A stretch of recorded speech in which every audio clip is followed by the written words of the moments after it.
Okay, since it's cold and it's Sunday and I'm kind of snowed in, this is a latest unboxing, my Tram Titan II.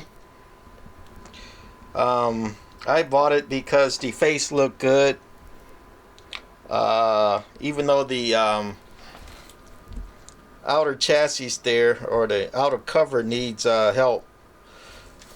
But the face looked good, so I went ahead and bought it. But I wish people knew how to use bubble wrap. Um, it was in there pretty tight.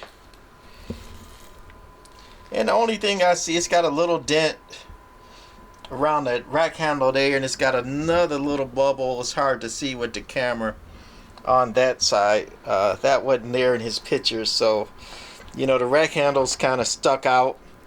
He had cardboard over here, so I guess it protected that, but the rack handles was stuck out, and with the too small a box that he put in there, that's a little bit of damage. I just wish people would use bubble wrap. Alright, that's going to be it for this Tram Titan II. Bye.